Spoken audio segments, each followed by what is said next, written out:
यतिखेर हेर्दै हुनुहुन्छ त्रिशुली खबर टिभी। 24 घण्टा ताजा खबरको लागि हाम्रो च्यानललाई सब्स्क्राइब गर्नुहोला, नजिक रहेको बेल आइकनलाई दबाई हामीसँग जोडिनुहोला।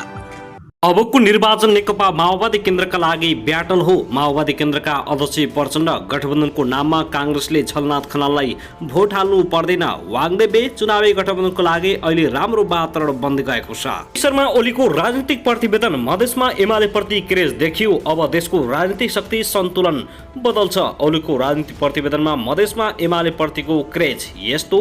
अन्तत पल शाहको बयान सकियो, अदालतमा पनि स्वीकारेनन् करोडीको आरोप। म्यानेजर जोशीको भने बयान अझै पनि जारी। पल शाहको बयान, गायिकाले मलाई स्वीकार्नुपर्छ भनिन्, मैले उमेर पुगेपछि विवाह गरौँला भनेको हुँ। गठबन्धनमा तालमेल भए त्यसको लाभ आफ्नो पार्टीलाई हुन्छ। नेता योगेश भट्टराई, गठबन्धनले तालमेल गरे त्यसको लाभ नेकपा एमाले हुने नेकपा एमालेको निष्कर्ष। र संसद गतिरोध हटाउन नेकपा एमालेका 2 शर्त। 14 जना सांसद कारबाहीको सूचना या सभामुखको राजीनामा। एमाले बैठक यस्तो छ। ओलीले पेश गरेको राजनीतिक प्रतिवेदन। सरकार र सत्ता गठबन्धन बीच ओलीको 5 बुँदे हमला। कानुन व्यवसायीद्वारा ओलीले अध्यादेश ल्याएर गरेको संवैधानिक नियुक्ति खारेज गर्न माग। अब हेर्नुहोस् पूरा समाचार।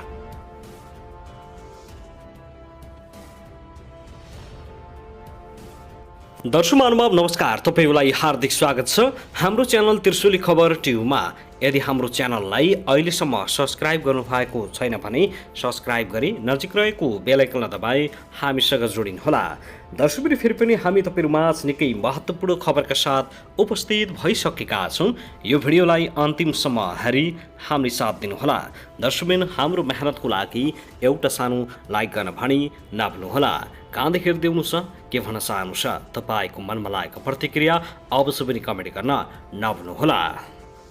दर्शक महानुभाव आउनुहोस् आजको पहिलो खबरतर्फ लागौं। नेकपा माओवादी केन्द्रका अध्यक्ष पुष्पकमल दाहाल प्रचण्डले अबको निर्वाचन माओवादी केन्द्रका लागि ब्याटल भएको बताएका छन्। आज बुधबार पार्टी कार्यालय पेरिस डाँडामा आयोजित पार्टीका केन्द्रीय आयोजकको अन्तर्क्रियात्मक संयुक्त बैठकलाई सम्बोधन गर्दै अध्यक्ष प्रचण्डले चुनाव फरक प्रकारको ब्याटल भएको बताएका हुन्। पार्टीका नेता कार्यकर्ताले संगठन व्यवस्थित नगर्दा र अलि निष्क्रिय हुँदा प्रतिक्रियावादीले कसरी आक्रमण गर्छन् भन्ने संसद विघटनको घटनाले देखाएको भन्दै अध्यक्ष प्रचण्डले संसद विघटनको घटना संविधान विघटन र परिवर्तनका शक्तिमाथिको आक्रमण भएको बताएका छन्। आफूहरूले परिवर्तनको रक्षाका लागि अपिल गरेको बताउँदै अध्यक्ष प्रचण्डले संविधान, गणतन्त्र, संहिता र समावेशी समानुपातिक जस्ता उपलब्धिलाई जोगाउन आफूहरूले जित्ने पर्ने दावी गरेका छन्। अहिलेको मुख्य काम स्थानीय तहको निर्वाचनमा सकारात्मक परिवर्तन ल्याउन पहल गर्नुपर्ने भन्दै उनले सबैले राजनीतिक र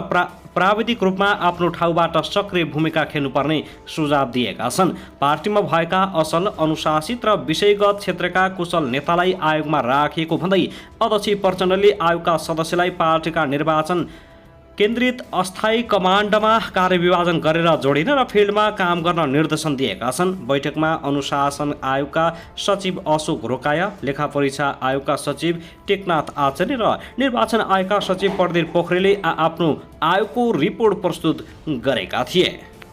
त्यसगरी त भने नेपाली कांग्रेसका सहमहामन्त्री भीष्मराज वाग्देवेले नेकपा माओवादी केन्द्र र नेकपा एकीकृत समाजवादी कांग्रेसको फेरो समातेर चुनाव जित्न खोजिरहेको आरोप लगाएका छन्।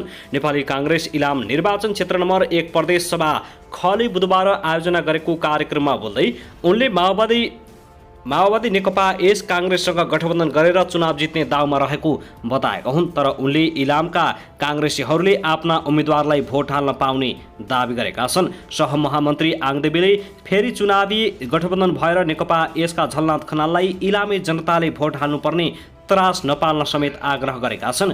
गठबन्धनको नाममा झलनाथ खनाल आउने भन्ने चिन्ता साथीहरूलाई छ। तपाईहरूलाई लागे जस्तो उहाँहरूलाई कांग्रेसले बोक्दैन। उनले भने यो वा त्यो नाममा झलनाथ खनाल चुनाव लड्न आउनुहुन्न, यो दिवास्पद रूपमा कुरा भएको छ। यो लेखेर राख्नुहोस् कि उहाँलाई तपाईहरूले भोट हाल्नु पर्दैन, यो मेरो वचन भयो। उनले जतिसुकै ठुलो भए पनि कम्युनिस्टले जनताको दुःखलाई कहिले नबुझ्ने बताएका छन्। कुनै पनि हालतमा गठबन्धन गरेर निर्वाचनमा नजाने र नेपाली कांग्रेसको खुट्टो समातेर प्रचण्ड र माधव कुमार नेपालको सिद्धिन थालेको पार्टी बचाउनको लागि पछाडि परेको समेत आरोप लगाएका छन्।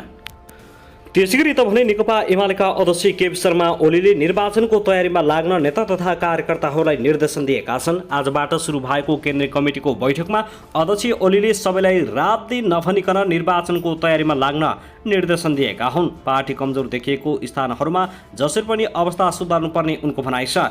जहाँ हामी कमजोर देखिएका छौँ त्यहाँ जसरी पनि सुधार्नुपर्छ।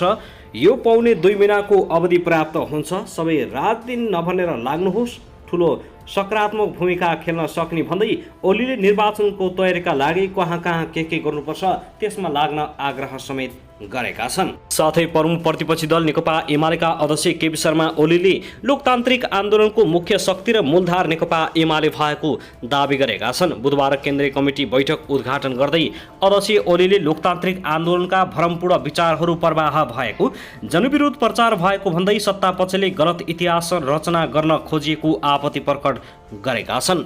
संगठनात्मक इतिहास, एकता र एकीकरणको इतिहास, आन्दोलनको इतिहास र त्यसको विरासतको इतिहास, त्यसको उत्तराधिकारको इतिहास अनेक हिसाबले नेकपा एमाले नै हो। देशको सबैभन्दा पुरानो र सबैभन्दा मूलधार बोकेको पार्टी हो भन्न अप्ठ्यारो मान्नुपर्ने स्थिति छैन उनले भनेका छन्। उनले अहिले कम्युनिस्ट पार्टीहरूमध्ये नेकपा एमाले ठुलो भनिने गरेको प्रति असन्तुष्ट जनाएका छन्। भुलबस भरमबस अहिले पनि मान्छेहरू भनिरहेका छन्।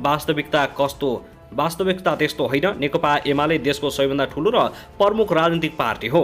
उनले भने आज वर्तमानको जनविश्वासको हिसाबले जननिर्वाचित संस्थाहरूमा प्रतिनिधित्व हिसाबले राष्ट्रलाई अगाडि बढाउने नीतिका प्रश्नमा अरू व्यावहारिक प्रश्नमा हामी प्रमुख पार्टी हौँ।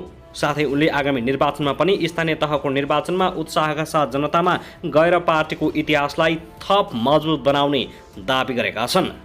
त्यस्तै अध्यक्ष ओलीले नेकपा एमालेसँगै सबैभन्दा सानो पुरानो पार्टी प्रजा परिषद समेत रहेको अवस्थामा मूलधारको पार्टी एमाले भन्न अप्ठ्यारो नमान्न आग्रह गरेका छन्। ओलीले निर्वाचन केन्द्रित मोबाइल एप बनाएर निर्वाचनको प्रचार प्रसार प्रभावकारी बनाउने पार्टीको तयारी रहेको भन्दै गत महाधिवेशनमा 8,55,000 सङ्गठित सदस्य रहेकोमा नेकपा एमालेमा अहिले 11 लाख पुगेको बताइएको छ। त्यसैगरी यता भने नेकपा एमाले प्रतिनिधि सभामा जारी अवरोध हटाउनका लागि पार्टीले कारबाही गरेका माधवकुमार नेपाल सहित 14 जना सांसदमाथि कारबाही या सभामुख अग्निप्रसाद सापकोटाको राजीनामा शर्त रहेको बताएको छ। सदनको प्रतिपक्षी मात्र नभई मुलुकै ठूलो दलले अगाडि सारेको लोकतन्त्रसँग जोडिएको प्रश्नमा गम्भीर ढङ्गले छलफल नगरिएको नेकपा एमाले आरोप लगाएको छ। आज बुधबार सुरु नेकपा एमाले केन्द्रीय कमिटी बैठकमा पेश गरेको राजनीतिक प्रतिवेदनमा अध्यक्ष केपी शर्मा ओलीले सदन सञ्चालनका लागि सभामुख र गठबन्धनको भूमिका निष्पक्ष नभएको आरोप लगाएका हुन्। ओलीले संसदलाई बेकममा साबित गर्ने दुराशय देखिएको समेत टिप्पणी गरेका छन्।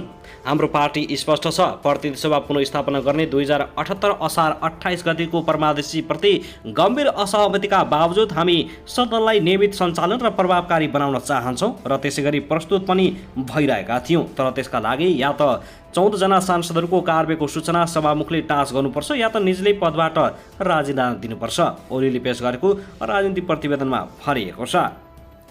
भदौ 23 गतेदेखि नेकपा एमाले लगातार प्रतिनिधि सभामा बेल घेराउ गर्दै आएको छ। फागुन 30 गतेदेखि सरकारले संसदको अधिवेशन नै अन्त्य गरेको छ। साथै तत्कालीन प्रधानमन्त्री केपी शर्मा ओली नेतृत्वमा संवैधानिक परिषदको सिफारिसका आधारमा गरिएको संवैधानिक नियुक्ति खारेज गर्न माग गरिएको छ।